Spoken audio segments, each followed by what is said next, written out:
എല്ലാവർക്കും നമസ്കാരം. നിങ്ങളുടെ മനസ്സിൽ ഒരു കിടിലൻ ഐഡിയ ഉണ്ടോ? പക്ഷേ അതുണ്ടാക്കി തുടങ്ങുന്നതിനു മുൻപ് ആളുകൾക്ക് ഇത് ശരിക്കും ഇഷ്ടപ്പെടുമോ, അവരിത് ഉപയോഗിക്കുമോ എന്നൊക്കെ അറിയണ്ടേ? അപ്പോൾ ഒരാശയം വിജയിക്കുമോ എന്ന് മുൻകൂട്ടി അറിയാനുള്ള ഒരു സിമ്പിൾ വഴിയാണ് നമ്മളിന്ന് നോക്കാൻ പോകുന്നത്. അതെ, ഇതാണ് ഏറ്റവും വലിയ ചോദ്യം, അല്ലേ? ഏതൊരു പുതിയ സംരംഭകനും നേരിടുന്ന ഒരു പ്രധാന തലവേദനയാണിത്. നമുക്ക് ഭയങ്കര സംഭവമായി തോന്നുന്ന ഒരു ഐഡിയ മറ്റുള്ളവർക്കും അതേപോലെ തന്നെ തോന്നുമോ? ഈ വലിയ ചോദ്യത്തിനുള്ള ഉത്തരമാണ് നമ്മൾ ഇന്ന് കണ്ടെത്താൻ ശ്രമിക്കുന്നത്. ഓക്കെ, അപ്പോൾ നമുക്ക് തുടങ്ങാം. ഈ വിഷയം നമ്മൾ 4 സിമ്പിൾ സ്റ്റെപ്പുകളായിട്ടാണ് മനസ്സിലാക്കാൻ പോകുന്നത്. ആദ്യം എന്താണ് നിങ്ങളുടെ പ്രോട്ടോടൈപ്പ് എന്ന് നോക്കാം. പിന്നെ അത് ടെസ്റ്റ് ചെയ്യാനുള്ളൊരു പ്ലാൻ എങ്ങനെ ഉണ്ടാക്കാം, അതിൽ നിന്ന് എന്ത് തെളിവ് കിട്ടും. അവസാനം ആ തെളിവുകൾ വെച്ച് ആ ഏറ്റവും പ്രധാനപ്പെട്ട ചോദ്യത്തിന് നമ്മൾ ഉത്തരം കണ്ടെത്തും. അപ്പോൾ നമ്മുടെ ഒന്നാമത്തെ ഭാഗം, എന്താണ് നിങ്ങളുടെ പ്രോട്ടോടൈപ്പ്? ഏതൊരു പരീക്ഷണത്തിനും ഒരു അടിസ്ഥാനം വേണമല്ലോ. ആളുകൾ എന്തെങ്കിലും കാണിക്കുന്നതിന് മുൻപ് നമ്മൾ എന്താണ് കാണിക്കാൻ പോകുന്നത് നമുക്ക് തന്നെ ഒരു ക്ലിയർ ഐഡിയ വേണം. അതാണിവിടെ പ്രധാനം. പ്രോട്ടോടൈപ്പ് എന്ന് കേൾക്കുമ്പോഴേ പേടിക്കണ്ട, ഇത് ഭയങ്കര കോംപ്ലിക്കേറ്റഡ് ആയിട്ടുള്ളൊന്നുമല്ല. നിങ്ങളുടെ ഐഡിയ അത് മറ്റൊരാൾക്ക് മനസ്സിലാവുന്ന ഒരു രൂപത്തിലാക്കുക, അത്രയുള്ളൂ. ചിലപ്പോൾ അതൊരു പേപ്പറിൽ വരച്ചൊരു ചിത്രം മതിയാവും, അല്ലെങ്കിൽ ക്ലിക്ക് ചെയ്യാൻ പറ്റുന്നൊരു ഡെമോ, എന്തിന് ഒരു പവർ പോയിന്റ് പ്രസന്റേഷൻ ആയാലും മതി. ഓക്കെ, അപ്പോൾ നിങ്ങളുടെ പ്രോട്ടോടൈപ്പ് റെഡിയായി. ഇനി ഇത് ഒരാൾക്ക് ടെസ്റ്റ് ചെയ്യാൻ കൊടുക്കുമ്പോൾ അവർക്കൊരു കൺഫ്യൂഷനും ഉണ്ടാകരുത്, അല്ലേ? അപ്പോൾ അതിനു വേണ്ട കാര്യങ്ങളാണ് ഇതൊക്കെ. അതിനൊരു പേര് കൊടുക്കുക, ഏത് വേർഷനാണെന്ന് പറയുക, ഏത് ടൂളിലാണ് ഉണ്ടാക്കിയത്, അതിൻ്റെ ലിങ്ക്, പിന്നെ ലോഗിൻ ചെയ്യാനുള്ള വിവരങ്ങൾ എല്ലാം ക്ലിയർ ആയിട്ട് കൊടുക്കണം. അതുപോലെ തന്നെ വളരെ പ്രധാനപ്പെട്ടൊരു കാര്യമാണ് സത്യസന്ധത. അതായത് ടെസ്റ്റ് ചെയ്യുന്നവരോട് ആദ്യമേ പറയണം ഇതിലെന്തൊക്കെ വർക്ക് ചെയ്യും, എന്തൊക്കെ വർക്ക് ചെയ്യില്ല എന്ന്. നമ്മൾ കാണിക്കുന്നത് ഫൈനൽ പ്രോഡക്റ്റ് അല്ലല്ലോ. അപ്പോൾ അതിൻ്റെ പരിമിതികൾ എന്തൊക്കെയാണെന്ന് കൃത്യമായിട്ട് പറഞ്ഞാൽ പിന്നീടുള്ള തെറ്റിദ്ധാരണകൾ നമുക്ക് ഒഴിവാക്കാം. ഓക്കെ, അപ്പോൾ എന്ത് എന്നുള്ളത് നമ്മൾ കണ്ടു. ഇനി എങ്ങനെ? പ്രോട്ടോടൈപ്പ് റെഡിയായി കഴിഞ്ഞു. ഇനി അത് വെറുതെ ആളുകളെ കാണിച്ചിട്ട് കാര്യമില്ല, അതിനൊരു സ്ട്രക്ചർ വേണം. ആളുകളിൽ നിന്ന് നമുക്ക് വേണ്ട ഫീഡ്ബാക്ക് എങ്ങനെ കൃത്യമായി വാങ്ങിയെടുക്കാം, അതിനൊരു പ്ലാൻ വേണം. അതാണ് നമ്മൾ നോക്കാൻ പോകുന്നത്. ഈ പ്ലാൻ ഉണ്ടാക്കാൻ 3 കാര്യങ്ങൾ ശ്രദ്ധിച്ചാൽ മതി. 1, നമ്മൾ ആർക്ക് വേണ്ടിയാണോ ഇതുണ്ടാക്കുന്നത് അവരെക്കൊണ്ട് തന്നെ ടെസ്റ്റ് ചെയ്യിക്കണം.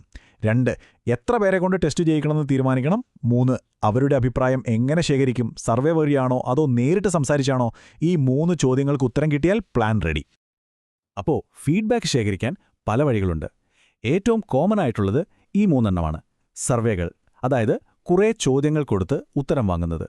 പിന്നെ ഇൻ്റർവ്യൂ, അവരുമായി നേരിട്ട് സംസാരിച്ച് കാര്യങ്ങൾ മനസ്സിലാക്കുന്നത്. അതുമല്ലെങ്കിൽ അനലിറ്റിക്സ്, അതായത് ആളുകൾ നമ്മുടെ പ്രോട്ടോടൈപ്പ് എങ്ങനെ ഉപയോഗിക്കുന്നു എന്ന ഡാറ്റ നോക്കി കാര്യങ്ങൾ പഠിക്കുന്നത്. ഇതിലേതാണ് നിങ്ങൾക്ക് സൗകര്യം എന്ന് വെച്ചാൽ തിരഞ്ഞെടുക്കാം. ഇനിയാണ് ഏറ്റവും ഇൻട്രസ്റ്റിംഗ് ആയ ഭാഗം, തെളിവ്. അതായത് ആളുകളുടെ അഭിപ്രായങ്ങൾ മാത്രം പോരാ. കൊള്ളാം, കുഴപ്പമില്ല എന്നൊക്കെ പറയുന്നതിനപ്പുറം നമുക്ക് കൃത്യമായ ഡേറ്റ വേണം, നമ്പറുകൾ വേണം. ഇവിടെയാണ് നമ്മൾ നമ്മുടെ ഐഡിയയ്ക്ക് ശരിക്കും ഒരു സ്കോർ കാർഡ് ഉണ്ടാക്കാൻ പോകുന്നത്. അതെ, ഇതാണ് നമ്മുടെ ലക്ഷ്യം. ആളുകളുടെ ഇഷ്ടങ്ങളെയും ഇഷ്ടക്കേടുകളെയും നമുക്ക് അളക്കാൻ പറ്റുന്ന ഡാറ്റയാക്കി മാറ്റണം. എന്തിനാണെന്നോ? അപ്പോൾ പിന്നെ ആർക്കും തർക്കിക്കാൻ പറ്റില്ല. നമ്മുടെ ഐഡിയയ്ക്ക് എത്രത്തോളം സാധ്യതയുണ്ടെന്ന് ഈ നമ്പറുകൾ തന്നെ പറയും.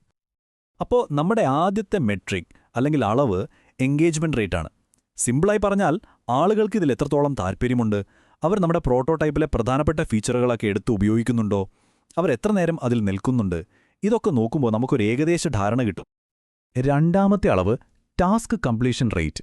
അതായത് ആളുകൾക്ക് ഇത് ഉപയോഗിക്കാൻ എളുപ്പമുണ്ടോ, അവർ വന്ന കാര്യം, അതായത് നമ്മൾ ഉദ്ദേശിച്ച പ്രധാനപ്പെട്ട ടാസ്ക് അവർക്ക് എളുപ്പത്തിൽ ചെയ്തു തീർക്കാൻ പറ്റുന്നുണ്ടോ, അല്ലെങ്കിൽ അവർ എവിടെയെങ്കിലും സ്റ്റക്ക് ആകുന്നുണ്ടോ. ഇതിലൂടെ നമ്മുടെ ഡിസൈൻ എത്രത്തോളം യൂസർ ഫ്രണ്ട്ലി ആണെന്ന് മനസ്സിലാക്കാം. മൂന്നാമത്തെ കാര്യം യൂസർ സാറ്റിസ്ഫാക്ഷൻ. ഒരു സാധനം വർക്ക് ചെയ്താൽ മാത്രം പോരല്ലോ, അത് ഉപയോഗിക്കുമ്പോൾ ഒരു സന്തോഷം, ഒരു സംതൃപ്തിയൊക്കെ വേണ്ടേ? അപ്പോൾ നമ്മുടെ പ്രോട്ടോടൈപ്പ് ഉപയോഗിച്ചു കഴിഞ്ഞപ്പോൾ അവർക്ക് എന്തു തോന്നി? ഹാപ്പിയാണോ അതോ ഫ്രസ്ട്രേറ്റഡ് ആയോ? ഈ ഫീലിംഗ് അളക്കുന്നത് വളരെ പ്രധാനമാണ്. ഇനിയാണ് $1 മില്യൺ ചോദ്യം, കൺവേർഷൻ ഇൻറ്റന്റ്. അതായത് ശരിക്കും ഇതൊരു പ്രോഡക്റ്റായിട്ട് മാർക്കറ്റിൽ വന്നാൽ ആളുകൾ ക്യാഷ് കൊടുത്ത് വാങ്ങുമോ, അല്ലെങ്കിൽ ഫ്രീ ആണെങ്കിൽ സ്ഥിരമായി ഉപയോഗിക്കുമോ? ഈ ചോദ്യത്തിനുള്ള ഉത്തരത്തിലാണ് നമ്മുടെ ബിസിനസിന്റെ ഭാവി ഇരിക്കുന്നതല്ലേ? അപ്പോൾ നമ്മൾ അവസാന ഘട്ടത്തിലേക്കെത്തി. നിർണായക നിമിഷം. ഇത്രയും നേരം നമ്മൾ ഈ പറഞ്ഞ സ്റ്റെപ്പുകളെല്ലാം ചെയ്തത് എന്തിനാണെന്നോ? ഒരൊറ്റ ചോദ്യത്തിന് ഉത്തരം കണ്ടെത്താൻ. നമ്മുടെ ഐഡിയയുമായി മുന്നോട്ട് പോകണോ അതോ ഇവിടെ വെച്ച് നിർത്തണോ എന്നുള്ള ആ വലിയ തീരുമാനമെടുക്കാൻ. അതെ, നമ്മളോട് തന്നെ ചോദിക്കേണ്ട ചോദ്യം ഇതാണ്.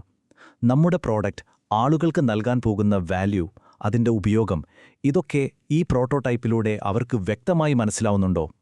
ഈ ഒരൊറ്റ ചോദ്യത്തിനുള്ള ഉത്തരം മതി. അപ്പോൾ ആ ചോദ്യത്തിനുള്ള ഉത്തരം എവിടെ നിന്ന് കിട്ടും? നമ്മുടെ തോന്നലുകളിൽ നിന്നല്ല. നമ്മൾ നേരത്തെ ശേഖരിച്ച ആ 4 മെട്രിക്കുകളുണ്ടല്ലോ, ആ നമ്പറുകൾ, ആ ഡേറ്റയാണ് നമുക്ക് കൃത്യമായ ഉത്തരം തരുന്നത്. അപ്പോൾ പറഞ്ഞു വന്നത് ഇത്രയുള്ളൂ. നിങ്ങളുടെ കയ്യിലുള്ളത് ശരിക്കും ഒരു പ്രശ്നത്തിനുള്ള പരിഹാരമാണോ, അതോ കേൾക്കാൻ നല്ല ഭംഗിയുള്ളൊരു ഐഡിയ മാത്രമാണോ? ഈ ഒരു ഫ്രെയിംവർക്ക് ഉപയോഗിച്ച് നിങ്ങൾക്ക് സ്വയം അത് കണ്ടെത്താനാകൂ. ഏതൊരാശയത്തെയും ഒരു വിജയമാക്കി മാറ്റാനുള്ള ഏറ്റവും പ്രധാനപ്പെട്ട ആദ്യത്തെ സ്റ്റെപ്പ് ഒരുപക്ഷേ ഇതുതന്നെയാണ്.